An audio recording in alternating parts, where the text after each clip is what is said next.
तस्य चक्षुरुन्मिलितं येन तस्मै श्रीगुरुवे नमः। नमो विष्णुपदाय कृष्णप्रसाय भूतले श्रीमते भक्तिवेदान्तस्वामीति नाम्ने नमस्ते सारस्वती देवी गौरवाणी प्रचारिणी निर्विशेषशून्यवादी पाश्चात्य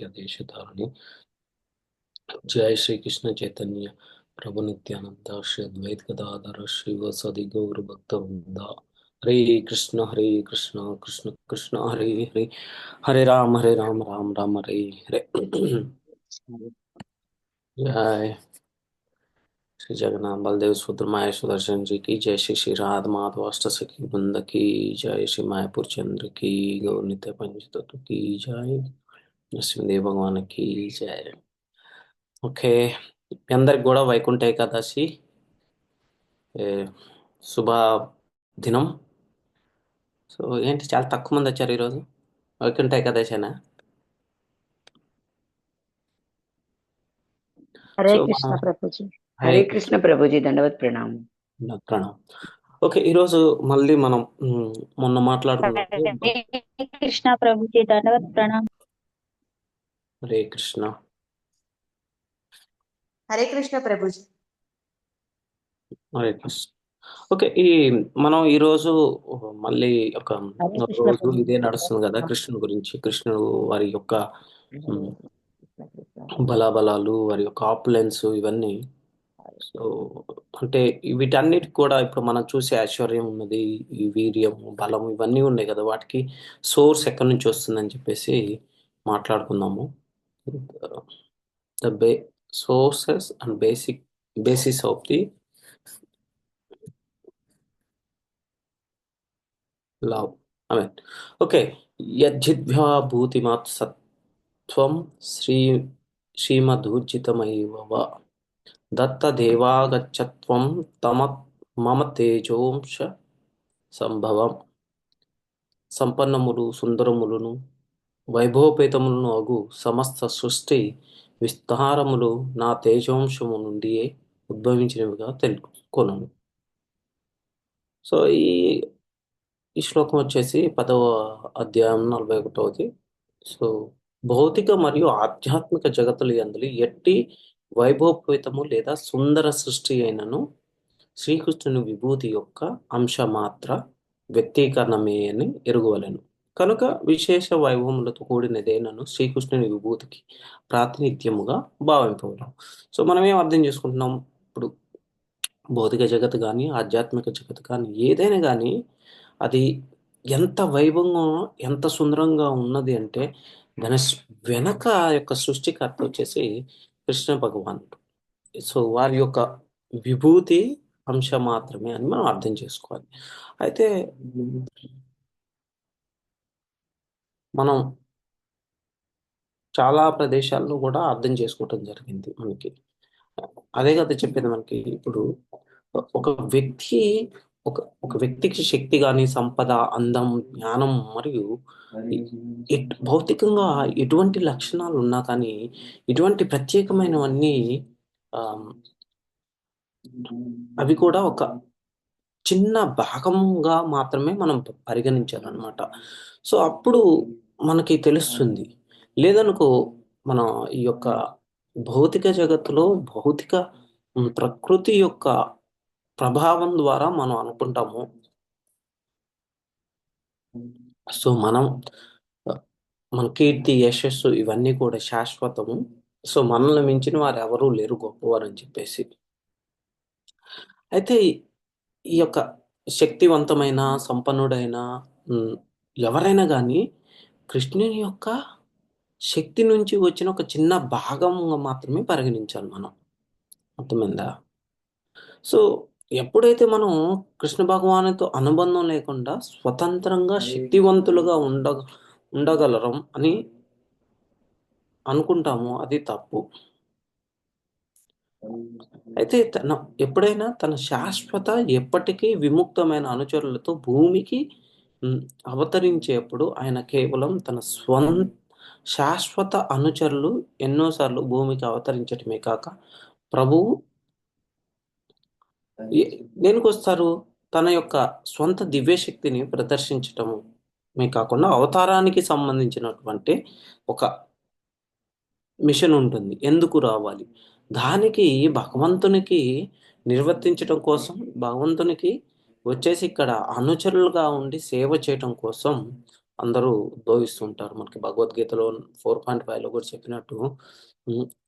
ప్రభు ఎప్పుడు కూడా ఆయన శాశ్వత అనుచరులు ఎన్నో సార్లు భూమికి అవతరించడమే కాకుండా, ప్రభువు తన అన్ని అవతారాల పాత్రల గురించి ఆమె గుర్తించగలుగుతారు. అయితే ఆయన సర్వోత్తమ ఇష్టంతో అనుచరులు వాటిని మర్చిపోతారు. అర్థమైంది కదా!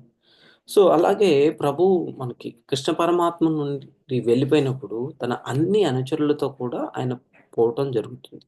అర్జునుడికి ఇచ్చినటువంటి శక్తి మరియు సామర్థ్యం ఎ వారి భగవాన్ యొక్క మిషన్ పూరించడానికి అవసరమైనవి.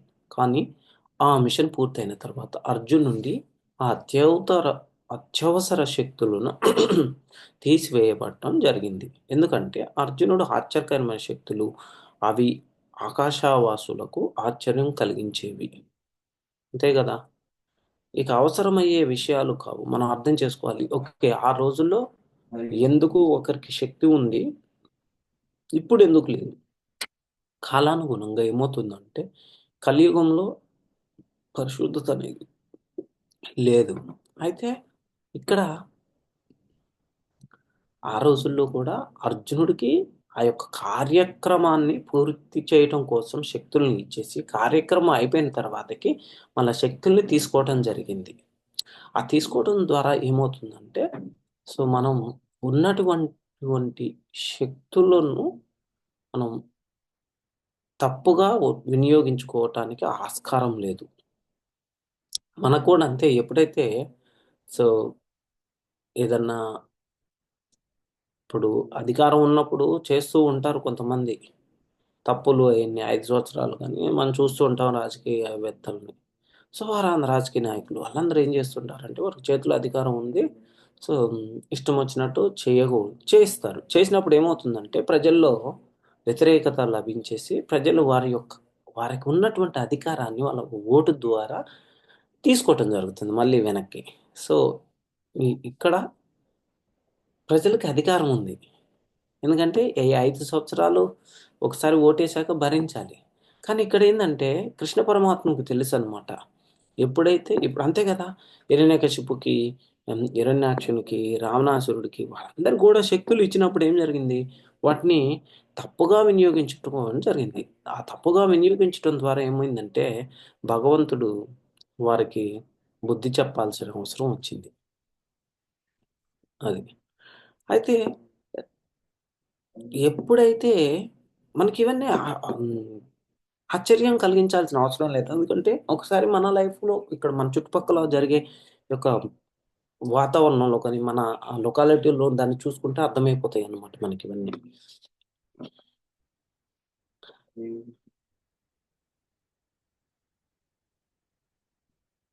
అయితే మనం ఎప్పుడైతే ఎ మరియు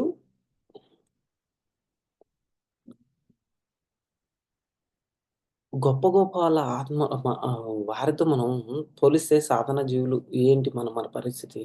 కాబట్టి మనం ఏమిటంటే శ్రీకృష్ణుడి నుండి తీసుకోన్న శక్తులకు ఎవరు అహంభావం చూపించకూడదు. మనం మనం అంగీకరించాల్సిన విషయం ఏమిటంటే ఇలాంటి అనుగ్రహాలు భగవంతుని నుంచి పొందినందుకు ఆయనకు కృతజ్ఞతగా ఉండాలి మనం. మరియు ఈ శక్తిని ప్రభువు సేవలో మాత్రమే ఉపయోగించాలి. ఈ శక్తి ఎప్పుడైనా ప్రభువుని చలామణి చేయవచ్చు. ఎందుకంటే మనకి పూర్తి అధికారం లేదు ఆ శక్తుల మీద. మనం కంట్రోల్‌లో పెట్టలేమనమాట వాటిని. అంతేనా కదా! సో, కంట్రోల్‌లో పెట్టలేనప్పుడు ఏమవుతుందంటే, మనం ఎప్పుడైతే మంచి మార్గంలో లేమో, ఆ శక్తుల ద్వారా వచ్చేటువంటి ఫలితం ఏమవుతుందంటే మనల్ని ఇ ఇన్‌ఫ్లూయెన్స్ చేస్తూ ఉంటుంది. ఇది చెయి, అది చెయి, నువ్వు ఈ శక్తి ఉంది, ఆ శక్తి ఉందని.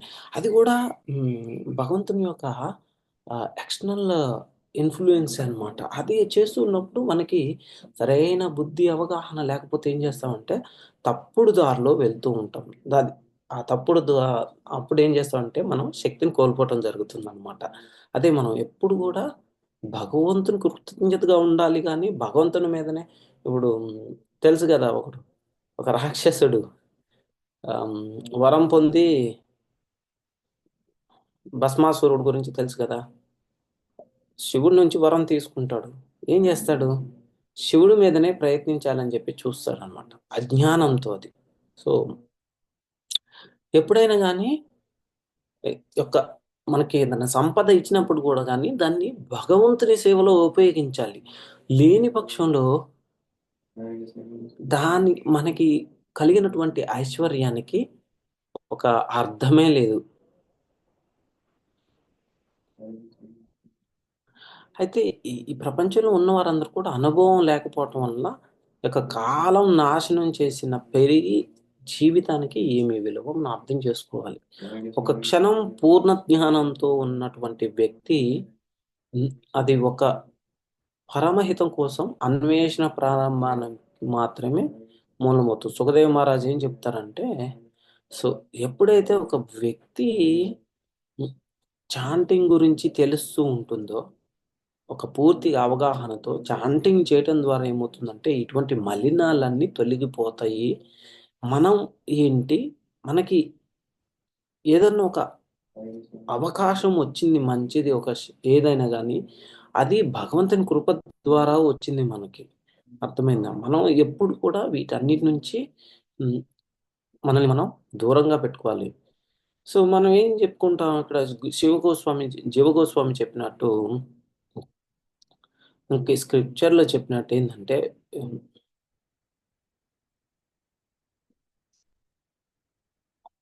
7 ఓకే. నాకు 'సుఖదేవ్ గోస్వామి' ఏం చెప్తారు యాక్చువల్‌గా పరీక్షిత్ మహారాజుకి యాత్ర చేసిన సమయంలో ప్రభువా నాకు పవిత్ర నామాన్ని జపించటానికి ఒక ప్రాముఖ్యతను వివరించండి అని చెప్తారనమాట. అప్పుడు నాకు 7 రోజులు మాత్రమే ఉన్నది. ఇంకా ఎక్కువ లేదు. అప్పుడు 'సుఖదేవ్ గోస్వామి' ప్రోత్సహిస్తారనమాట పరీక్షిత్ మహారాజుని. ఎంతకాలం జీవించినా జీవిత సమస్యల గురించి ఏమైనా జ్ఞానం లేకుండా జీవించటం ఉపయోగమైనది కాదు. ఒక క్షణం అయినా పర పరమహితమైన ఆసక్తితో పూర్తి అవగాహనతో జీవించడం ఉత్తమం. జీవితంలోని పరమహితం శాశ్వతం. సంపూర్ణ జ్ఞానం మరియు ఆనందంతో ఉంటుంది.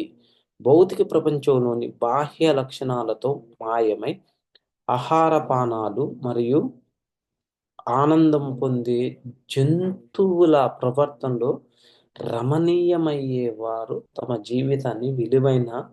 ఒక జీవితంలో విలువైన సమయాన్ని కోల్పోతూ వృధా చేస్తుంటారు.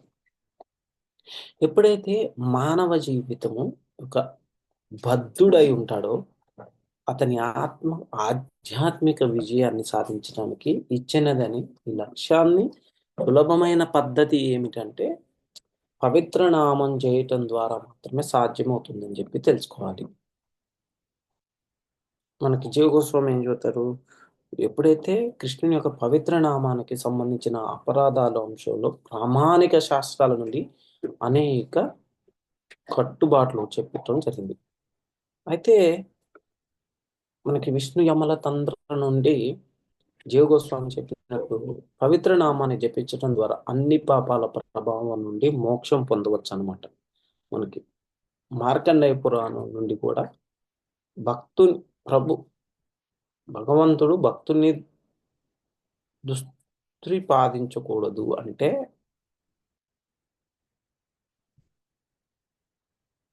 ఎవరికి భక్తుని కించపరచడం కానీ ఇంకోటి తక్కువగా చేసి మాట్లాడటం కానీ చేయకూడదనమాట. ఎవరైనా కానీ భగవంతుని గురించి దుష్ప్రవర్తన కానీ అంటే దుర్భాషలు ఆడటం చేసినప్పుడు అటువంటి వారికి నాలుక కోయటం కానీ అది చేయలేని సందర్భంలో మనం ఏం చేయాలంటే ఎదిరించాలి. అది లేకపోతే అక్కడ ఆత్మహత్య చేసుకోమని చెప్తున్నారు. లేదంటే ప్రదేశం నుంచి వదిలిపోవచ్చు. ఆత్మహత్య చేసుకునే అధికారం మనకి లేదు. సో, మనం వెళ్ళిపోవాలి. ఒకరిని ఎదిరించలేనప్పుడు ఆ ప్రదేశం నుంచి ఈ మూడిట్లో ఏది జరగకపోయినా మనం వెళ్ళిపోవాలి. ఇంకోటి ఏంటంటే ప్రభువుని భక్తుని అవమానించడం లేదా వినిపెట్టడం ఎప్పుడూ మన్నించబడదు. మనం ఎప్పుడైతే పవిత్ర నామాన్ని ఇతర దేవతల నామాలతో తులన చేయడానికి సంబంధించి ఉమ్, మనకి ఇదే కదా చెప్పేది. అది చేయటం ద్వారా ఏమవుతుందంటే అన్ని అసాధారణ శక్తివంతమైన ఆ, వివిధలటువంటి ఉమ్, ప్ర- ఒక ప- శక్తివంతమైన కార్యక్రమాలు కానీ పరమశక్తి కలిగిన ప్రభువు కృష్ణునికి భాగమై ఉంటాయి అన్నమాట. అర్థం చేసుకోవాలి. ఎప్పుడైనా కానీ ఎవరైనా స్వతంత్రంగా ఉన్నారు, ఎవరు ప్రభువు శక్తి సమానమైన శక్తి లేదు. అందుకే ప్రభు మనల్ని మనం గొప్పగా ఊహించుకోవటం వల్ల ఏమవుతుందంటే మనం అహంకార భావం ద్వారా సో కృష్ణ పరమాత్మ నుంచి దూరంగా పోవటం జరుగుతుంది మనం. అయితే పవిత్ర నామాన్ని జపించడం ద్వారా మనకి కొన్ని ఒకసారి ఉమ్, శక్తి ముక్తి అంటే యుక్తులు లభించినప్పుడు వాటిని మిస్యూజ్ కూడా చేసుకోకూడదు మనం.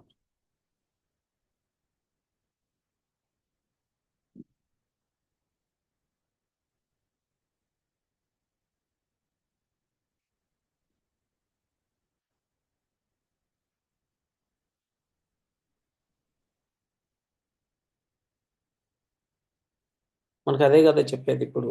ఆమ్, భగవంతుని యొక్క గ్లోరీస్ కానీ మనం ఏం, భగవంతుడు ఏ విధంగా ఈ యొక్క సృష్టిని సృష్టించారు. అయితే మనం ప్రాక్టికల్ మన ఎక్స్పీరియన్స్ మనకు సంబంధించినటువంటి ఒక స్వయానుభవం ద్వారా చూస్తే మనం ఎప్పుడు కూడా ఈ- ఏది జరిగినా కానీ భగవంతుని ఇచ్చ ద్వారానే సాధ్యమవుతుంది అనమాట.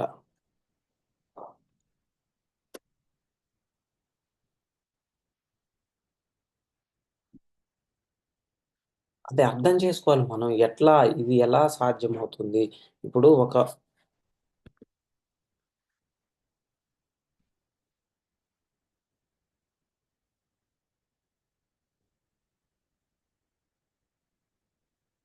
అంతే కదా మనం ఇప్పుడు ఉమ్, శ్రీమద్ భాగవతంలో చెప్పినట్టు మనకి నిర్మత్స్నానం అంటే ఉమ్, ఎప్పుడు కూడా నిర్మత్స్నానం సతం. ఎప్పుడు కూడా మనం ఏ వైష్ణవుని ఎందు కానీ ఎవరి ఎందు కానీ ఈర్ష్యా భావాలతో ఉండకుండా ఆ, ఉండటం ద్వారా మనల్ని మనం ఒక సత్ప్రవర్తన ద్వారా భక్తి మార్గంలో తీసుకుపోవటం ద్వారా ఏమవుతుందంటే మనకు తెలుస్తుంది భగవంతుని యొక్క ఆ శక్తి కానీ ఆ యొక్క శక్తికి ఏ విధంగా ఆ కృపకు పాత్రలు కావాలని చెప్పేసి అర్థం చేసుకోవటం జరుగుతుంది. లేని పక్షంలో ఏమవుతుందంటే ఎప్పటికి కూడా మనకు అర్థం కాదు. మనం ఈ యొక్క మాయా ప్రభావంతో భగవంతుణ్ణి మనం తక్కువగా మాట్లాడుకుంటాం. మనల్ని మనం గొప్పగా మాట్లాడుతూ ఉంటాం అన్నమాట. అది ఇవన్నీ కూడా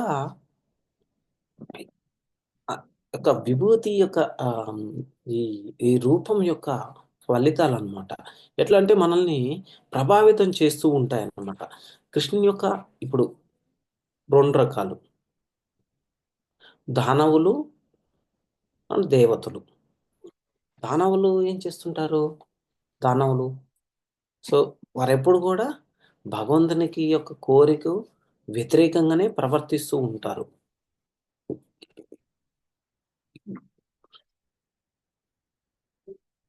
దేవతలు ఏం చేస్తారు? భగవంతునికి అనుగుణంగా అనుగుణంగా ప్రవర్తిస్తూ ఉంటారు. వారికి తెలుసు. ఎందుకంటే వారికి ఎంతో కొంత ఆమ్, ఒక అవగాహన అనేది ఉన్నది. అవగాహన ద్వారా వారు భగవంతునికి ఉమ్, వారి ఆజ్ఞల అనుసారంగా ప్రవర్తించడం జరుగుతుంది. అదే కదా ఇప్పుడు మంచికి చెడుకున్న సంబంధం అంతే కదా అర్థం చేసుకున్నాం మనం. సో మనం ఒక్కటి మాత్రం అర్థం చేసుకోవాలి ఏంటంటే భౌతిక మరియు ఆధ్యాత్మిక జగత్తుల యందలి ఎట్టి వైభవపేతము లేదా సుందర సృష్టి అನ್ನು శ్రీకృష్ణుని యొక్క విభూతి యొక్క అంశం మాత్రమే అని అర్థం మనం ఎరగవలను. కనుక ఆ విశేష వైభవములతో కూడినది ఏదైనాను శ్రీకృష్ణుని విభూతికి ప్రాతినిధ్యంగా భావింపవలను.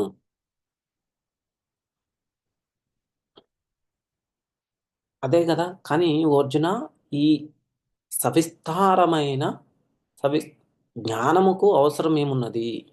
కేవలము నా ఒక అంశ మాత్రము చేతనే నేను ఈ సమస్త విశ్వమును వ్యాపించి పోషించుచున్నాను అని చెప్తానన్నమాట. అయితే పరమ పురుషుడు సమస్త విశ్వమునందును అన్ని వస్తువుల యందును పరమాత్మగా ప్రవేశించి ఉన్నట్లుగా మనకు అర్థం చేసుకోవడం జరిగింది. ఆయన శాస్త్ర ప్రామాణికంగా సమస్త విషయములు ఏ విధంగా విభూతి సంపన్నములు మరియు వైభవపేతములుగా నుండునో తెలుసుకొనుట వలన లాభం లేదని శ్రీకృష్ణ భగవానుడు ఇక్కడ అర్జునుకు చెప్తున్నాడు. అయితే ఎప్పుడైతే మనం భగవద్గీతలో చెప్పినట్టు శ్రీకృష్ణ పరమాత్మ ప్రకాశించుట చేతనే ప్రతిదియు అతి సూక్ష్మమైన చీమ వరకు గల సమస్త జీవుల యందును భగవానుడు పరమాత్మగా వాటి యందు ప్రవేశించి వానిని పోషించుట చేతనే అవి స్థితిని కలిగి ఉన్నవి. మానవుడు ఏ దేవతను పూజించినను చివరకు దేవాది దేవుని చెంతకే లేక పరమగమ్యమునకే ఆ పూజ చేర్చునను మన సిద్ధాంతం ద్వారా ప్రచారం చేయు సంఘము ఒకటి కలదు. బ్రహ్మరుద్రాదులు వంటి గొప్ప దేవతలు కూడా దేవాది దేవుని యొక్క విభూతి అంశ మాత్రమునకు ప్రాతినిధ్యం వహించుచున్నందున అట్టి దేవతల పూజ కూడా ఇక్కడ పూర్తిగా నిర్వచించబడింది మనకి. జన్మించిన వారందరకు అతడే మూలము, అతని కంటే గొప్పవారెవరూ లేరు, అతడు అసమూర్ధ ఎనబడును అనగా ఆత్మని అతని కంటే అధికులను అతని కంటే సమానులు కాని కాజాలరని అర్థము. మనకి పద్మపురాణంలో చెప్పినట్టు సో శ్రీకృష్ణ భగవానుడితో బ్రహ్మరుద్రాదులు వారితో సమానం అని చెప్పేసి కూడా మనం భావించటం తప్పు అనమాట.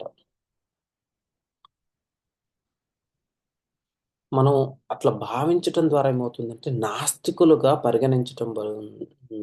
పరిగణించబడటం జరుగుతుంది. మరియు పాషండుగునని చెప్పటం కూడా జరుగుతుంది. శ్రీకృష్ణుని దివ్య విభూతులను శక్తుల విస్తారమును పూర్తిగా అధ్యయనము చేసిన మానవుడే నిస్సందేహముగా దేవాది దేవుని దివ్య స్థితిని ఎరిగి అతని ఆధారానికి మూలం ఏంటి? ఆరాధన సన్నందు ఏకాగ్రతతో మనస్సును లగ్నం చేయగలడు. లేని పక్షులు ఏమవుతుందంటే శ్రీకృష్ణ భగవాను తన స్వరూపాంశ అయిన పరమాత్మగా సమస్తనందు సర్వ వ్యాపకుడుగా ఉన్నాడు. అన్ని ఇవన్నీ అర్థం చేసుకోవాలి. మనం అర్థం చేసుకోకపోతే ఏమవుతుంది మనకి? సో మనం అపరాధం చేయటం జరుగుతుంది. కనుకనే శుద్ధ భక్తుల సంపూర్ణ కృష్ణ చైతన్యంతో భక్తియుక్త సేవయందు మనస్సును కేంద్రీకరించి మనం భక్తిని చేయవలను. కనుకనే ఎప్పుడు కూడా ఆధ్యాత్మిక స్థితి యందు నెలకొనని వారందరూ కూడా ఈ యొక్క భౌతిక జగత్తు లోబడి కష్ట నష్టాలను అనుభవిస్తూ ఈ యొక్క ప్రకృతి నియమాలకు అతీతంగా ప్రవర్తించడానికి ఉండదన్నమాట. మనం కూడా అతీతంగా ఏమి ఉండం. ప్రకృతి నియమాలకు అనుగుణంగా భగవంతుని భక్తునిగా మనం సేవలు చేస్తూ మన యొక్క జీవితానికి అవసరమైనటువంటి ఈ యొక్క పరమ సత్యాన్ని తెలుసుకొని భగవంతుని సేవలో నిమగ్నమై ఉంటాం మనం. వాస్తవమునకు మనం అదే కదా శుద్ధ భక్తిగా. మనం శుద్ధ భక్తులు ఏం చేస్తుంటారు? ఎప్పుడు కూడా సేవ చేస్తూ ఉంటారు. Excuse me. మానవుడు భగవాన్ని సహాచర్యమును అత్యున్నత పరిపూర్ణత్వమును ఎలా సాధించగలడో మనం ఈ అధ్యాయం నందు సవివరంగా అంటే కదా తెలుసుకున్నాం. సో ఈ పదవ దశమ అధ్యాయంలో చెప్తూ ఉంటారు భగవద్గీతలో. అయితే శ్రీకృష్ణ భగవాను ఉత్కృష్టమైన శక్తి లేశము నుండి శక్తివంతుడైన సూర్యుడు కూడా తేజస్సును పొందుతున్నాడు. అదేవిధంగా చంద్రుడు శ్రీకృష్ణుని స్వరూపాంశ చేతనే ప్రపంచమంతయు పోషించబడుతున్నది. కనుకనే శ్రీకృష్ణ భగవానుడు పూజనీయుడు. సో మనకి భగవంతుని యొక్క శక్తి ఎంతటి ప్రాశస్త్యం కలదో అర్థం చేసుకోవటం జరిగింది మనకి. సో, మరి యొక్క విభూతి శక్తి ద్వారా ఏ విధంగా జరుగుతుంది అని చెప్పేసి.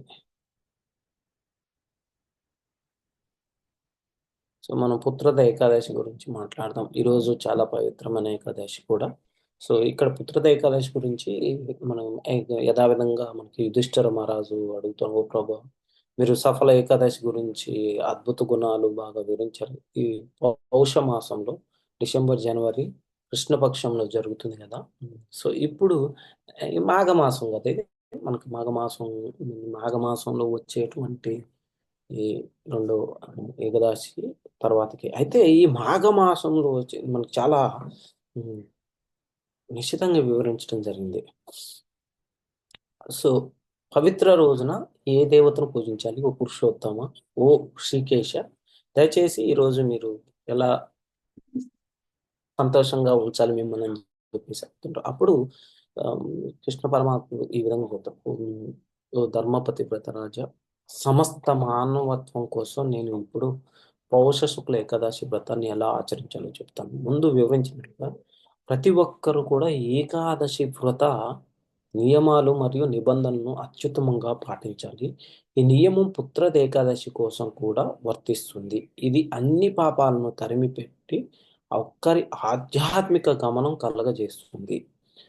పర్యాప్తమైన సుప్రీం పరమేశ్వరుడు శ్రీనారాయణుడు ప్రాథమిక వ్యక్తిత్వం కలిగినటువంటి దేవత ఈ ఏకాదశికి పూజ్యుడు. అయితే ఎప్పుడైతే ఆయన భక్తుల కోసం ఆయన కోర్కెలను నెరవేర్చుతూ సంపూర్ణ సిద్ధిని అందిస్తుంటూ ఉంటారన్నమాట. అందువల్ల ఈ యొక్క ముల్లోకాల్లో ఎవరు తక్కువ, మధ్య మరియు ఎక్కువ గ్రహ వ్యవస్థలు అనేవి ఉండవు. ఏ వ్యక్తిత్వం కూడా ప్రభు నారాయణుడికి సమానం కాదు. రాజా, ఇప్పుడు నేను పుత్రద ఏకాదశి యొక్క కథను మీకు చెప్తాను, వినండి అని చెప్పి చెప్తున్నారు. అయితే ఒకప్పుడు భద్రావతి అనే రాజ్యం అంతా రాజు సుకేతుమాన్ పాలిస్తూ ఉన్నారు. ఆయన భార్య శైవై శైవ్య శైవ్య ప్రసిద్ధురాలైనది. ఆయనకు కొడుకు ఉండకపోవడంతో ఏమవుతుందంటే ఆయన యొక్క మరి ఈ సామ్రాజ్యాన్ని, ఆ యొక్క వంశ పారంపర్యాన్ని ఎవరు కొనసాగిస్తారు అని ఆలోచిస్తూ చాలా కాలం కష్టపడేవారు అన్నమాట కొడుకు కోసం. అయితే కాలధర్మబద్ధంగా ధ్యానం చేశారు. నేను ఎక్కడికి వెళ్ళినా కానీ ఆయన ఏమి చేయాలి, నా కొడుకు ఎలా పొందాలి, ఈ రాజు తన రాజ్యం ఏ స్థలంలో కూడా ఆనందం ఉమ్, పొందలేకపోతున్నాడు. ఎక్కడికి వెళ్ళినా కానీ. అయితే తల్లిదండ్రుల కోరిక తీర్చేలా కొడుకు పొందాలని మాత్రమే ఆలోచిస్తూ శైబ్యా భార్య ఏముంటుందంటే కోటలో కూడా కష్టపడుతూ ఉండేవాడు. మరోపక్క రాజు మరియు రాణి ఇద్దరు చాలా విచారంగా ఉండటం జరుగుతూ ఉంటుంది ఎప్పుడు. తమ పూర్వీకులకు, ఎందుకంటే కొడుకు లేకపోతుంది ఏమవుతుందంటే వాళ్ళ పూర్వీకులు ఇప్పుడు తాతలు ముత్తాతలు వీళ్ళందరికి కూడా మనం ఆ, తర్పణం అంటే ఉమ్, ఈ పిండ ప్రదానం చేయటం ఇవన్నీ ఈ మాసికాలు ఇవి ఉంటాయి కదా, ఇవి పెట్టడానికి అవకాశం ఉండదన్నమాట. సో అవి చేయటం అప్పుడే వాళ్ళందరికీ కూడా విముక్తి అనేది లభించదని చెప్పేసి. అయితే అప్పుడు రాజు మరియు వారి పూర్వీకులు ఉమ్, గురించి వ్యాకులత చెందుతున్న తర్వాత, సో అప్పుడు వాళ్ళ పూర్వీకులు చెప్పారనమాట, ఇప్పుడు మనకి పిల్లలు లేకపోతే ఎవరు అంటే నెక్స్ట్ జనరేషన్ లేకపోతే తర్పణ ఎవరు చేస్తారు. ఉమ్, ఇంకా విచారంగా ఉన్నప్పుడు ఏం జరుగుతుందంటే వారి స్నేహితులు సాచులు అందరినీ కూడా ఎవరు కూడా ఆనందం ఇవ్వలేదన్నమాట.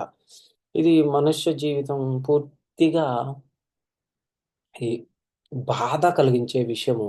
ఇంకోటి ఆ, ఆయనే బాధ్యుడు దానికి. ఎందుకంటే ప్రతిదీ దేవతలకు వ్రతాలు చేసుకున్నా, ఎంత శుభకార్యాలు చేసినా కానీ ఉమ్, ఇంకా ఈ కృప ఈ రా భగవంతుని యొక్క కృపకు పాత్రుడు అవ్వలేదు. అయితే అంతలో సుకేతుడు ఏం చేస్తాడంటే, ఆయన ఆనందంగా జీవించారు. అయినా గాని సంతోషం, శాంతి ఉండట్లేదు. సో, కరుణ ద్వారా పరమేశ్వరుని నామం ఆచరించి తరువాత పుత్రద ఏకాదశి యొక్క వ్రతాన్ని కఠినంగా హ్మ్. ఆచరించడం జరుగుతుందనమాట. ఎట్లా ఆచరిస్తారంటే ఇక్కడ, సో, వీరు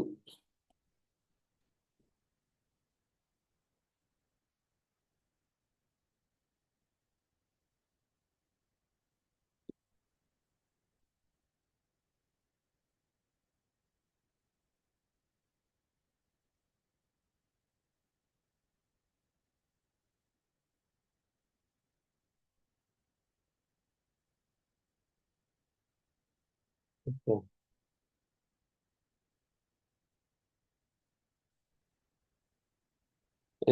ఏం చెప్తాడంటే ఇక్కడ, సో, ఆ అడవికి వెళ్తారు. అడవికెళ్ళేసి అక్కడికెళ్ళి చూస్తూ ఉంటారు. యానిమల్స్ అన్నీ ఉంటాయన్నమాట. ఈ డీర్సు, టైగర్సు, ఆహ్, పులులు, సింహాలు, ఇంకా ఇవన్నీ గూడా ఆహ్, చాలా ఆహ్, వాటికి ఒక దిశానిర్దేశం అని ఉండదు. ఇష్టం వచ్చినట్టు తిరుగుతూ ఉంటాయి. హ్మ్. ఇష్టమొచ్చినట్టు చేస్తూ ఉంటాయి. ఇంకోటి పండ్ల చెట్లు ఉంటాయి. చాలా వివిధ రకమైన మన అంజీర్ గాని, ఇంకా డేట్సు అంటే ఈ ముంజాలు, తాటి చెట్టు, ఇంకా జాక్ ఫ్రూట్, బకుల, సప్తబర్ణ, తిండుక, తిలక అన్నీ ఉంటాయి. అయితే హ్మ్, చాలా వివిధ రకాల జంతువులు అన్నీ చూస్తూ ఉంటాడు. అన్నీ ఈ ఎందుకంటే వాటికి ఈ జీవితం యొక్క లక్ష్యం తెలీదు. అవన్నీ ఇష్టం వచ్చినట్టు ప్రవర్తిస్తూ ఉంటాయన్నమాట. సో, ఆయన ఇంకా బాధ కలుగుతుంది. ఏంటి ఇప్పుడు ఆ యానిమల్ పరిస్థితి లాగానే ఉన్నది. నాకెలా ఏంటి అని జెప్పేసి. అప్పుడు ఆయన ఏం జేస్తాడంటే ఇంకా మనకి ఒక హ్మ్, ఋషుల్ని కలుస్తారనమాట. మానస సరోవరంకెళ్ళినప్పుడు అక్కడ ఒక లేక్ ఉంటుందనమాట. ఆ లేక్‌లో వారందరూ వచ్చేసి స్నానాలు చేస్తూ ఉంటారనమాట. హ్మ్. ఆ స్నానాలు చేస్తున్నప్పుడు వాళ్ళు ఏమంటారంటే హ్మ్. One second. విశ్వదేవాస్ అంటారనమాట. విశ్వదేవాస్ ఎవరంటే ఆహ్, హ్మ్, ఆహ్, విష్ణుని యొక్క పుత్రులు, వాసు పుత్రులు, సత్య, క్రతు, దక్ష, కాల, కామ, జితి, పురూరవ, మాద్రవ, ఇంకోటి కురుస్, వీరి యొక్క పుత్రులనమాట. వీరందరూ వచ్చేసి అక్కడ స్నానం చేస్తూ ఉంటారు. మాఘమాసంలో ఈ మాఘమాసంలో 5 రోజులుంటాయనమాట. మాఘ నక్షత్రంలో వచ్చేవి. ఆ మాఘ నక్షత్రంలో వచ్చేటువంటి పుత్రద ఏకాదశి రోజు ఎవరైతే ఈ యొక్క నదిలో స్నానం చేస్తారో వారికి హ్మ్. ఖచ్చితంగా పుత్రుడు జన్మిస్తాడని జెప్పేసి చెప్తారనమాట. ఋషులు వాళ్ళందరూ గూడా. ఈ ఆయనెళ్ళేసి ఈ వ్రతాన్ని పాటించేసి ఈ యొక్క మాఘమాసంలో వచ్చేటువంటి పవిత్ర అంటే పాండ్‌లో స్నానం చేయటం ద్వారా ఏమవుతుందంటే, సో, పుత్రుడు జన్మిస్తాడు. సో, కొన్ని రోజులకి ఆ అబ్బాయి పెద్దోడయిపోయి చాలా విజయవంతంగా రాజ్యానికి సంబంధించినటువంటి బాధ్యతలు ఇవన్నీ తీసుకోవటం జరుగుతుందనమాట. అయితే హ్మ్. ఇంకోటేందంటే మనం చాలా నిష్టగా పాటించాలి ఈ యొక్క ఏకాదశిని.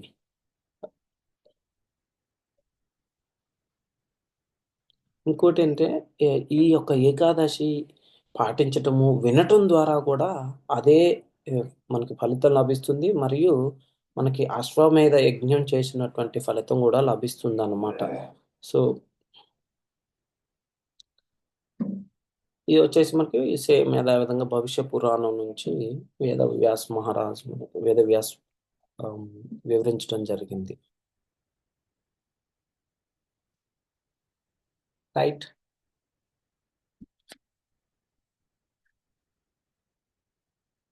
ఇంకా అయిపోయిందండి. హరే కృష్ణ, హరే కృష్ణ, కృష్ణ కృష్ణ హరే హరే, హరే రామ, రామ రామ హరే హరే. మనకి యాక్చువల్‌గా ఇంకొక ఏకాదశి గూడా ఉన్నది. ఉత్తర ఏకాదశి కొన్ని రోజుల తర్వాత వస్తుందనమాట. సో, ఆ ఏకాదశి కూడా అదే ప్రతిఫలం లభిస్తుంది మనకి.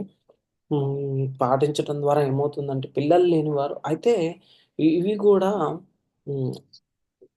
బ్లెస్సింగ్స్ తీసుకోవాలి. గురువు బ్లెస్సింగ్స్, వైష్ణవుల బ్లెస్సింగ్స్, అందరి బ్లెస్సింగ్స్ తీసుకొని మనం పాటించడం ద్వారా మనకి ప్రతిఫలం అనేది లభిస్తుంది. లేదైతే ఏమవుతుందంటే ఉమ్, మనం ఆ, భగవంతుని కృపకు పాత్రలు అవ్వకపోతే ఆ, ఎటువంటి ప్రతిఫలం లభించదు. మనం అదే కదా ఇప్పుడు భాగవతంలో కూడా చూసాము.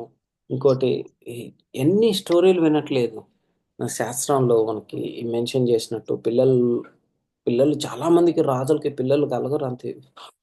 మనం అర్థం చేసుకోవాలి. ఇప్పుడు మనకి పిల్లలు కలిగారంటే అది మనకి ఇందులో చెప్తూ ఉన్నదన్నమాట. నరసింహ పురాణంలో కూడా ఆమ్, ఇంకోటి నరసింహ పురాణంలో ఏం చెప్తున్నారంటే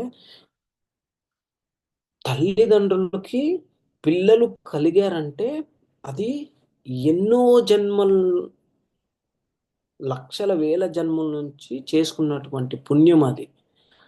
అంతటి ఇంకోటి ఆ యొక్క భగవంతుని ఆశీస్సులు కూడా ఉండాలి మనకి. లేకపోతే ఏమవుతుందంటే పిల్లలంతా ఈజీగా కలగరన్నమాట. మనకు అదే కదా ఇప్పుడు ఉమ్,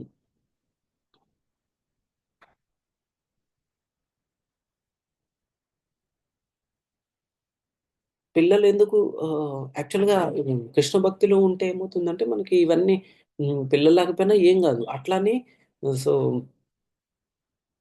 ఉన్న పిల్లల్ని మనం భక్తులు చేయకుండా ఉన్నామనుకో, పిల్లలు కలిగారు నేనున్నాను చాలు కదా, నేను భక్తిలో ఉన్నాను, నా పిల్లలు లేకపోయినాయి. అప్పుడు ఏమవుతుందంటే సో మనము భక్తులమై ఉండి మన పిల్లల్ని భక్తులు చేయకపోతే అది అదే కదా మనకి భగవద్గీతలు కూడా చెప్తారు. తల్లిదండ్రులు అనేవాళ్ళు పిల్లల్ని వారి యొక్క జీవితాలని కృష్ణ భావనామృతంలో తీసుకెళ్లకుండా వారికి ఒక జీవనాభివృద్ధి కలిగించకుండా ఎవరైతే ఉంటారో అటువంటి వారు తల్లిదండ్రులు కారు అని చెప్పేసి చెప్తారు. వారు దానవులు అన్నమాట. ఎందుకంటే మనకి ఆ శక్తి లేనప్పుడు పిల్లల్ని భగవద్ధామం తీసుకెళ్ళేటువంటి శక్తి లేనప్పుడు పిల్లల్ని కనకూడదు అని చెప్పి చెప్తున్నారు. అయితే అది సాధ్యమవుతుంది. మనం ఎప్పుడైతే మనల్ని మనం కృష్ణ భక్తులుగా మలుచుకుంటామో ఖచ్చితంగా మిగతా వాళ్ళని మనం భక్తులుగా చేయగలుగుతాము. సో, అది మనం అర్థం చేసుకోవాలి. సో, హరే కృష్ణ హరే కృష్ణ మాత. దండవత్ ప్రభుజీ. హరే చిన్న కృష్ణ మహారాజ్ ధన్యవాద ప్రణామం. ఏకాదశి రోజు ప్రభుజీ చిన్న సందేహాలు ప్రభుజీ అడగచ్చు. చెప్పండి. ఏకాదశి రోజు తలస్నానం చేయొచ్చు అని కొంతమంది చేయకూడదు అంటున్నారు. అది అంటే మనం చేయవచ్చా చేయకూడదు? యాక్చువల్‌గా తలస్నానం రోజు చేయాలి. ఏకాదశి రోజే కాదు. ఓకే, ఏకాదశి రోజు ఖచ్చితంగా చేయాలి. తలస్నానం ఓకే. హ్మ్. అంటే ఏకాదశి ఇప్పుడు తులసి అమ్మవారిని కట్ కట్ చేయకూడదు అంటారు కదా ప్రభుజీ. ద్వాదశి చేయకూడదు. అట్లాగే ఏకాదశి ముందు రోజు చెయ్యాలి ఆ రోజు అని చెప్పి ఎవరో అన్నారు. అయితే అందుకని ఇంకోటి ఏంటంటే మనం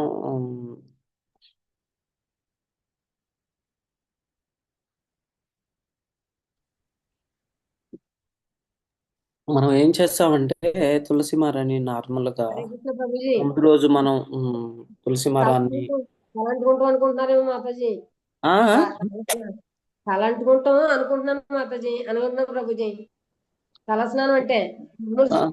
చేయొచ్చు. షాంపూ పెట్టి తల అంటుకుంటామేమో ఆ మాతాజీ అన్నది. విషయం కనుక్కోండి. తల అవునా? అంటుకోకూడదు అదే కదా ప్రభుజీ. తల మీద తలస్నానం నీళ్లు పోసుకోవచ్చు అంటే అదే ఈ మనం నీళ్లు మామూలుగా అంతే పోసుకోవచ్చు చేసే కదా, మాతాజీ. పోసుకోవచ్చనే కదమ్మా చెప్పింది. మళ్ళీ మీరు షాంపూ తులసి మారాని గురించి అడిగారు. ఆ, తులసి ప్లగ్ చేయొచ్చని చేయొచ్చు అని చెప్పేసి అయిపోయింది కదా. ఓకే ప్రభుజీ. ఇంకొక మనం రోజు తల సందేహం. స్నానం చేయాలి. ఎందుకు చేయాలంటే ఈ యొక్క దేహము మనం మూత్ర మల విసర్జాలు విసర్జిస్తూ ఉంటాము. అయితే ఎప్పుడైతే మలాన్ని విసర్జించినప్పుడు ఏమవుతుందంటే ఈ దేహం అంతా అపవిత్రమవుతుంది. మనం ప్రతిరోజు ఎన్నిసార్లు మల విసర్జనకు వెళ్తామో అన్నిసార్లు స్నానం చేయాలి. ఒక్కసారే కాదు, పొద్దునే కాదు. సో అర్థం చేసుకోవాలి అది. సో నేను అనుకుంటున్నాను ఎంత తెలిసేమని చెప్పేసి సరే నేను చేయాలని చెప్పేసి ఇప్పుడు అర్థమైంది నాకు. ఖచ్చితంగా మల విసర్జన చేసినప్పుడు ప్రతి ఒక్కసారి మనం స్నానం చేయాలి. అయితే కొన్ని వెసులుబాట్లు ఉన్నాయి. ఎలా అంటే మనం ఇప్పుడు చలికాలం ఉంది. ఇంకోటి కొంతమంది ఆరోగ్యం బాగలేదు. ఆరోగ్యం బాగలేనప్పుడు ప్రతిసారి తల స్నానం చేయటం ప్రాబ్లమ్ అవుతుంది. ఫస్ట్ ఒకసారి తల స్నానం చేసిన తర్వాతకి ఏమవుతుందంటే, సో అందుకోసమే మడిలాగా కట్టుకొని స్నానం చేస్తూ ఉంటారు. ఎట్లా మల స్నానం అని, శిరస్నానం అని ఉంటాయన్నమాట. ఆ రెండిట్లో ఏదన్నా ఒకటి దాని యొక్క పరిస్థితి అవగాహన అర్థం చేసుకొని మన యొక్క ఆరోగ్య పరిస్థితిని బట్టి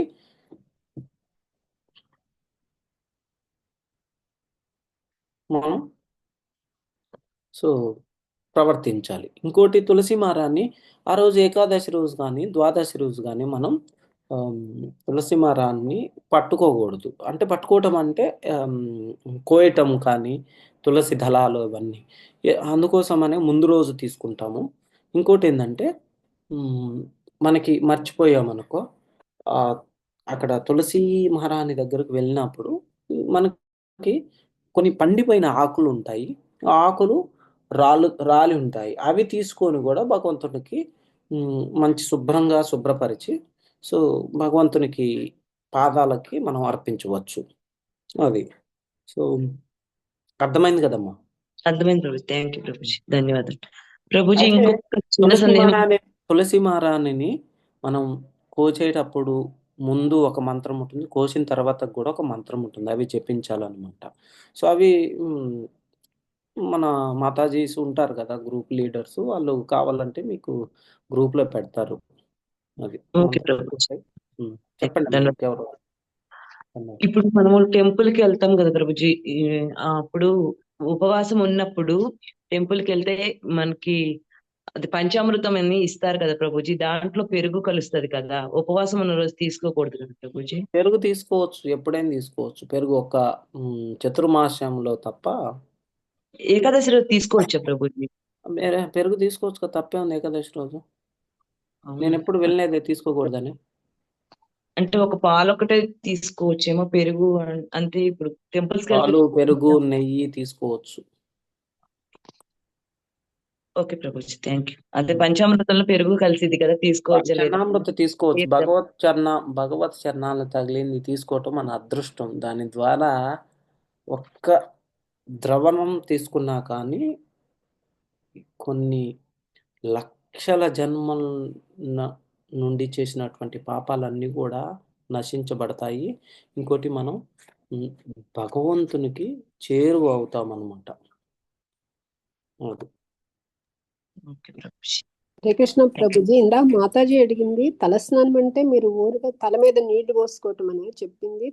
తలస్నానం అంటే తలస్నానం ఎట్లా చేస్తారు? ఇంకా అందులో కాదు మాతాజీ, కాదు ప్రభుజీ. తలకి నూనె రాసి షాంపూతో రుద్దటం అది చేయొచ్చా చేయకూడదు అనే డౌట్ అనుకుంటాను. అంటే రెండు రకాలు చేయండి, తలస్నానం మాత్రం చేయండి. ఓకే ప్రభుజీ. కానీ ఏకాదశి రోజు మనం నూనె పెట్టం కదా తలకి. నార్మల్ గా ముందు పెట్టింది అనుకో ప్రభుజీ, ఆ రోజు షాంపూ చేయొచ్చా లేదా అని. షాంపూ ఇప్పుడు మీకు అలానేం కాదు మాతాజీ, జనరల్ గానే అడిగాను మాతాజీ. అంటే డైలీ నార్మల్ గా స్నానం ఎవరు ఇప్పుడు మీరు మాట్లాడేది ఎవరు చెప్పండి? నేనైతే జనని మాతాజీ. ఓకే. అంటే ఇందాక ఒక మాతాజీ చెప్పారు కదా, ఆ మాతాజీ చెప్పేది అదేమో అని అనిపించింది నాకు అర్థమైంది. నేను వారు అడిగిన విధంగానే చెప్తున్నాను కదా. Okay okay Prabhuji. Hare Krishna. Speculation ఎందుకు మనకి? హరే కృష్ణ. హరే కృష్ణ. ఏకాదశి నాడు 1,000 దీపాలు ఆర్పేసినంత పాపం అని చెప్పేసి అనేవారు ప్రభుజీ. అర్థం కాలేదమ్మా. 1,000 దీపాలు ఆర్పేసినంత పాపం అనేవారు మా పెద్దోళ్ళు. దేనికి? ముక్కోటి ఏకాదశి నాడు తల స్నానం తల అంటుకుంటేనే. తల అంటుకోవాలి. తల అంటుకోపోతేనే ఇంకా ఆ ఫలితం లభించదు మనకి. తల అంటుకోవాలి. ముక్కోటి ఏకాదశి చాలా పవిత్రమైన రోజు. ఆ రోజు మనం పరిశుభ్రం అవ్వాలి, కానీ పరిశుభ్రంగా ఉంచుకోకుండా. అంటే ప్రభుజీ నూనె పెట్టుకుని తలస్నానం అలాగా షాంపూ పెట్టి చేయకూడదండి. మామూలుగా తల మీద నుంచి నీళ్లు తప్పేం లేదు షాంపూ యూజ్ చేస్తే. కాకపోతే ఏంటంటే షాంపూలో ఏమేమి యూజ్ చేస్తారో తెలియదు కాబట్టి మనకి ఆర్గానిక్ షాంపూస్ ఉంటాయి, నార్మల్ గా న్యాచురల్ షాంపూస్ ఉంటాయి కదా. న్యాచురల్ షాంపూస్ యూజ్ చేయొచ్చు. న్యాచురల్ షాంపూస్ దొరుకుతాయి కదమ్మా. ఇప్పుడు నాకు తెలీదు. నేనైతే ఏదో ఒక షాంపూ యూజ్ చేస్తాను, ఏది దొరికితే అది. సబ్బు అదే కూడా ఇక్కడ ఎప్పుడు చూసినా గుండె ఉంటుంది, ఏముంది అది. ప్రభుజీ దండప్రణం ప్రభుజీ, నిర్జల ఏకాదశి చేయొచ్చా ప్రభుజీ? మీకు ఓపిక ఉంటే చేయొచ్చు నిర్జల. తీర్థం అన్ని తీసుకొచ్చా అవసరలేదండి? మీ సాధ్యమైనంత వరకు మధ్యాహ్నం వరకు ప్రయత్నించండి. ఓపిక లేదంటే మధ్యాహ్నం తర్వాతకి తులసిని భగవంతుడు లేదు కాబట్టి నేను నిర్జలు ఉంటాను. మామూలుగా తీర్థం ఇస్తారు కదా, అది తీసుకోవచ్చా లేదని అడుగుతాను. తీసుకోవచ్చండి. భగవంతుని యొక్క శరణాలు కలిగినటువంటి పదార్థం ఏదైనా కానీ చిన్నది, అది ఇది చరణామృతం తీసుకోవచ్చు కదా. ఇంకా ఎందుకు కన్ఫ్యూజ్? నిర్జలే చేస్తాలే, నిర్జల చేయాలనుకున్నప్పుడు ఎన్ని మాటలు ఇప్పుడు మనం స్నానం చేస్తాము, ఎన్ని మాటలు మాట్లాడుతున్నప్పుడు అడ్డురా మాతాజీ, నాదైన తర్వాత మాట్లాడండి. చెప్పండి ప్రభుజీ.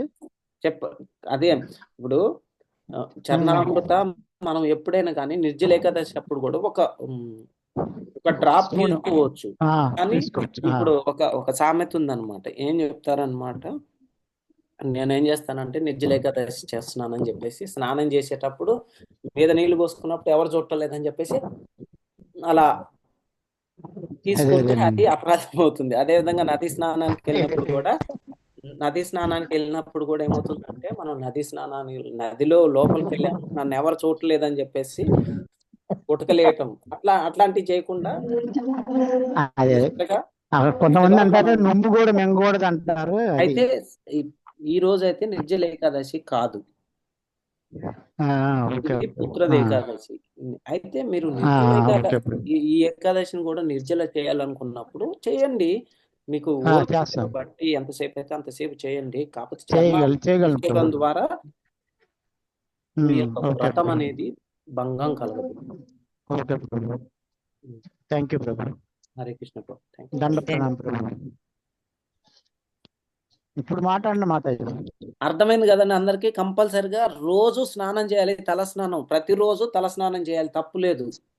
సాధ్యం కాకపోతే చేయకపోయినా పర్వాలేదా అనేది కొన్ని అంటే డైలీ సాధ్యం కాకపోతే చేయకపోయినా పర్వాలేదా? సాధ్యం కాకపోతే ఏం చేస్తాం, ఏం చేయలేం కదా. అది నేను చెప్తున్నాను, రోజు తల స్నానం చేయవచ్చు.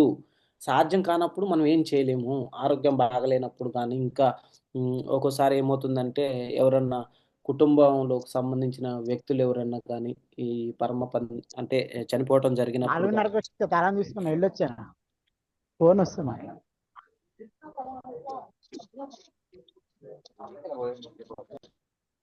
సో అటువంటి సమయంలో మనం వీలమైన పక్షంలో చేసేది ఏం లేదు. కాకపోతే యాక్చువల్గా భగవంతుని సేవ చేయటానికి ఇక్కడ ఒకటి చెప్పాలి ఏంటంటే, నేను ఒకరోజు హైదరాబాద్లో ఉన్నాను 2 years బ్యాక్. అయితే అప్పుడు మా పెద్దనాన్న చనిపోయారు అనమాట. పెద్దనాన్న చనిపోతే సో నేను గురుమాజ్ని అడిగాను, ఇట్లా మరి పెద్దనాన్న చనిపోయారు ఏంటి, నేను ఏమన్నా పాటించాలన్నా ఏంటి ఒక 3 days అట్లా అది అంటే, ప్రాక్టికల్గా నువ్వు బ్రహ్మచారివి, ఇప్పుడు నువ్వు ఇక్కడికి వచ్చేసావు కదా, నీకు అంతగానో అటాచ్మెంట్ ఉందా వాళ్ళ మీద? అటాచ్మెంట్ ఉంటే సో నీ ఇష్టం, కానీ బంధాలు ఉంటాయి. అటాచ్మెంట్ అంటే ఒక ఓకే పెదనాన్న అనే భావం ఉంటుంది, కానీ అరే ఆయన చనిపోయారు, నేను నా జీవితం వేస్ట్, నేను కూడా చనిపోవాలని చెప్పేసి అంతటి తీవ్రమైన అనుబంధం ఉంటే నీ ఇష్టం, పాటించాలనుకుంటే కాకపోతే భక్తికి ఇవన్నీ అవరోధాలు కావు కూడా. మనం అర్థం చేసుకోవాలి ఒకటి, భక్తికి ఇవన్నీ అవరోధాలు కాకూడదు. సో హరే కృష్ణ ప్రభు. చెప్పండి. జెంట్స్ అంటూ చేయాల ప్రభు. అర్థం కాలేదు. శాస్త్రం ప్రకారము తలకు స్నానము జెంట్స్ అంటూ చేయాలి ప్రభు. మగవాళ్ళు చేయాల్సింది అసలు వాళ్ళు లేదు. వాళ్ళైతే ఇంకా మీకన్నా, మీకు ఎందుకంటే జుట్టు బాగా ఉంటుంది కాబట్టి మీరు ఆరోగ్యం కొద్దిగా తక్కువగా ఉంటుంది మహిళలకు. వాళ్ళు చేయకపోయినా కానీ మీరు చేయకపోయినా కానీ వాళ్ళు ఖచ్చితంగా తల స్నానం చేయాలి అదే ప్రతిసారి. అదే ప్రభు నేను చెప్తా ఉండేది. అట్లా మగవాళ్ళంతూ చేయవస్తుంది.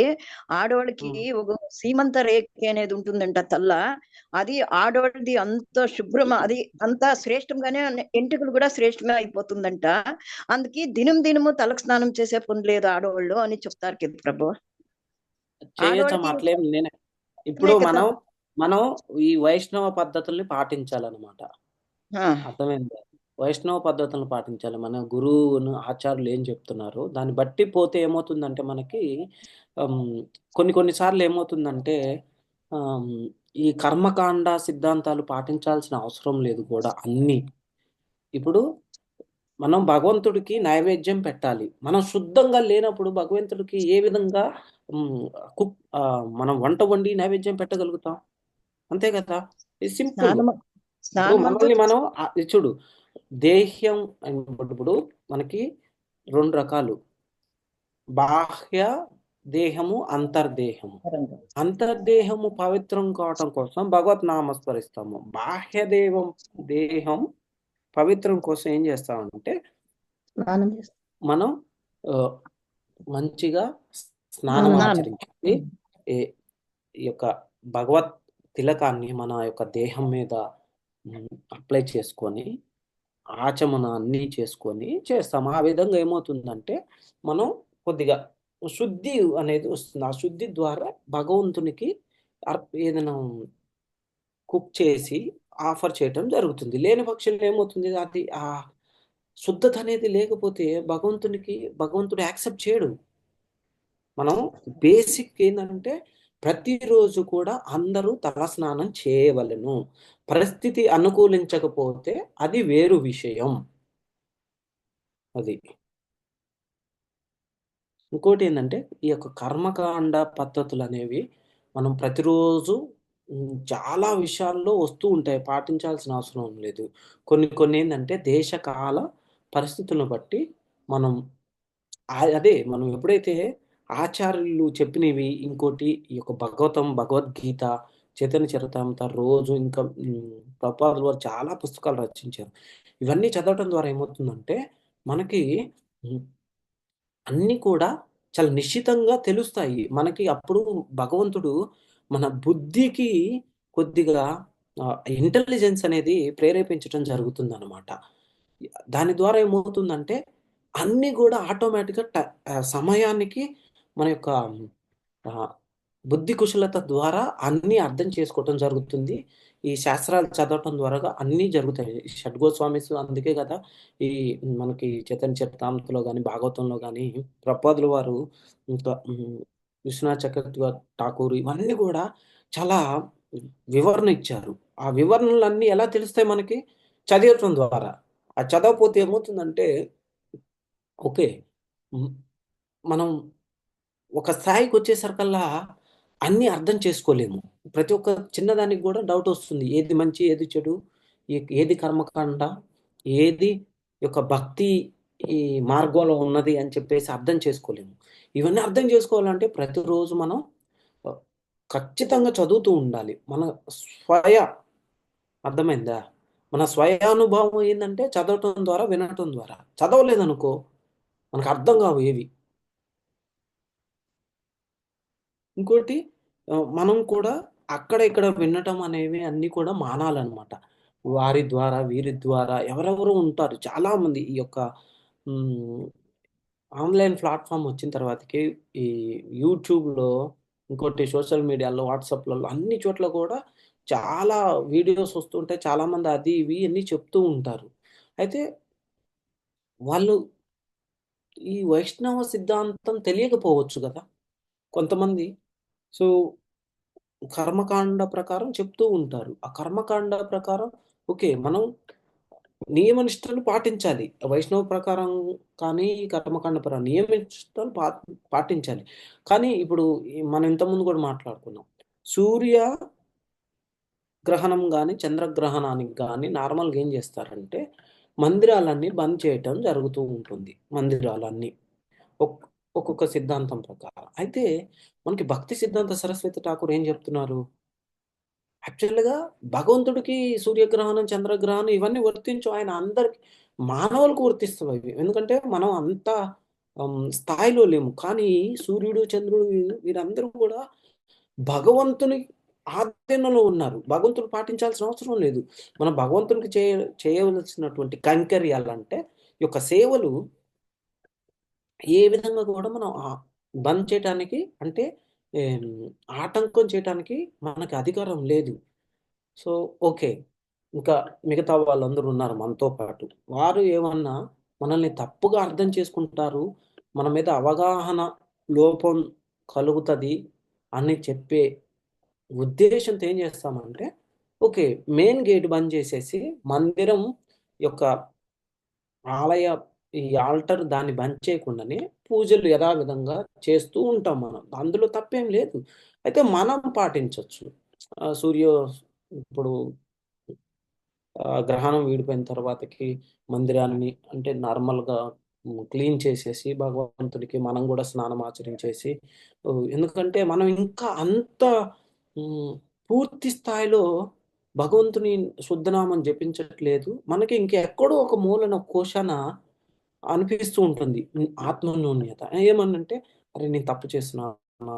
అందరూ చేస్తున్నారు. ఏమో ఆ భయం ఉన్నప్పుడు తప్పులేదు మనం పాటించొచ్చు. కానీ భగవంతునికి చేయవలసినటువంటి సేవలను ఎట్టి పరిస్థితుల్లోనూ కూడా మనం ఆఫ్ చేయకూడదనమాట. బంద్ చేయకూడదు. ఇప్పుడు కొన్ని సార్లు ఇంట్లో ఇందాక మాట్లాడుకున్న ఎవరైనా చనిపోయారు. మనకి భగవంతుడు మన ఇంట్లో ఉన్నారు గౌరవనీతే. అప్పుడేం చేయాలి మనం? అట్‌లీస్ట్ ఫలం తీసుకొచ్చేసి ఫలం ఆఫర్ చేయొచ్చు. అర్థమైందా? ఆ ఫలాన్ని శుభ్రపరిచేసి తులసి మారాన్ని పెట్టేసి ఆ ఫలాన్ని భగవంతుని దగ్గర పెట్టొచ్చు. లేదు అది కూడా ఇష్టం లేదనుకో, అప్పుడేం చేయాలంటే ఎవరైనా ఖచ్చితంగా మన ఇంటి పక్కన వారు కూడా స్నానం చేస్తూ ఉంటారు. అంటే విలేజ్‌లో అయితే సాధ్యమవుతుంది. సిటీలో సాధ్యం అవ్వకపోవచ్చు. సో,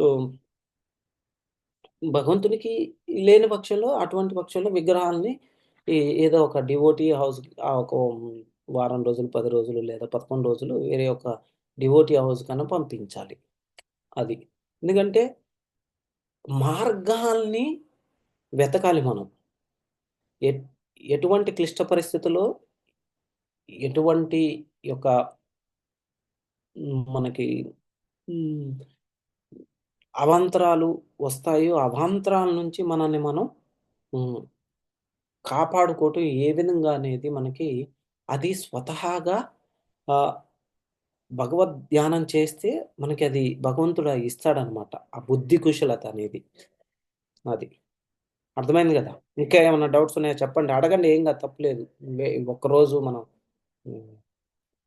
లేట్ అయినంత మాత్రాన ఏం కాదు. నేనైతే స్పెండ్ చేస్తాను టైం. ఇంకా చెప్పండి. అందుకోసమనే చాలా ముందుగా ఎండ్ చేసిందనమాట. ఇవి ఇంపార్టెంట్ ప్రాక్టికల్ మనం రోజు నేర్చుకోవాలి. ఇంకా చెప్పండి ఏమన్నా. ఓకే. మరి వెళ్ళిపోదామా? వాంఛాకల్పతరుభ్యశ్చ కృపా సింధుభ్యైవ చ పతితానాం పావనేభ్యో వైష్ణవేభ్యో నమో నమః. హరే కృష్ణ కృష్ణ కృష్ణ హరే హరే, హరే రామ రామ రామ హరే హరే. హరే కృష్ణ ప్రభుజీ.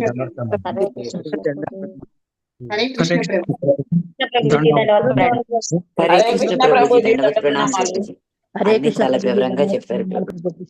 హరే కృష్ణ ప్రభుజీ దండోత్ ప్రణామాలు. ఇప్పుడు మీకు ఒక చిన్న ఎగ్జాంపుల్ అండి. ఒక నిమిషం. ఇప్పుడు మనం తిరుమల తిరుపతి దేవస్థానానికి వెళ్ళినప్పుడు నార్మల్ గా అందరూ కూడా తలనీలాలు సమర్పించడం జరుగుతూ ఉంటుంది.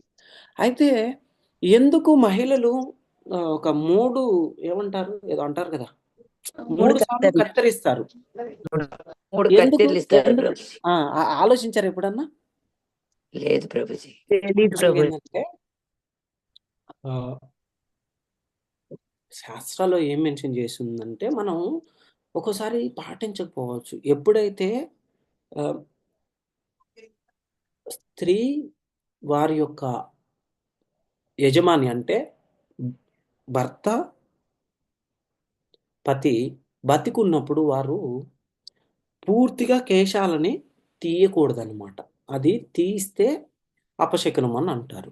అయితే భగవంతుని మీద ప్రేమతో తీసినప్పుడు మనం భగవంతునికి యొక్క ప్రేమకు ప్రాధాన్యత ఇవ్వాలనా లేదా అపశకనాలకి ప్రాధాన్యత ఇవ్వాలనా?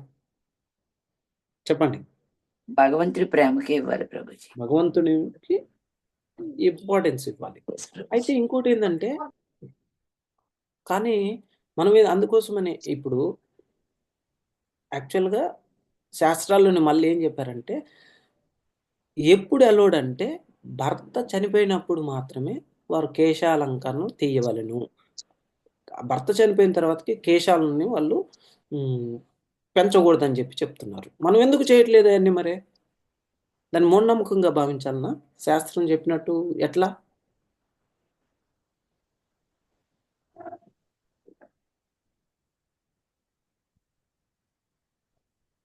మాట్లాడండి ఎవరైనా ఒకరు.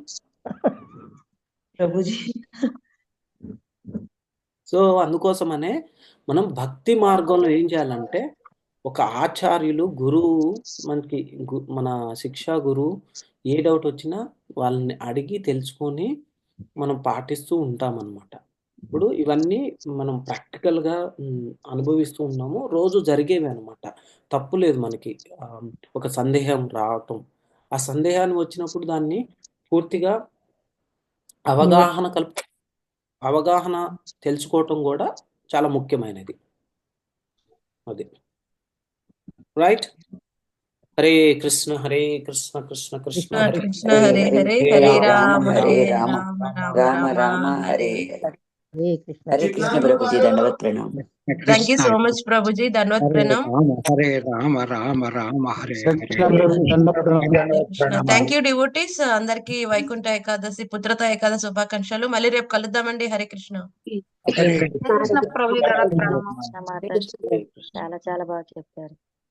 జై శీల ప్రభుపాద్ కి, శీల గురుదేవ్ జై జై.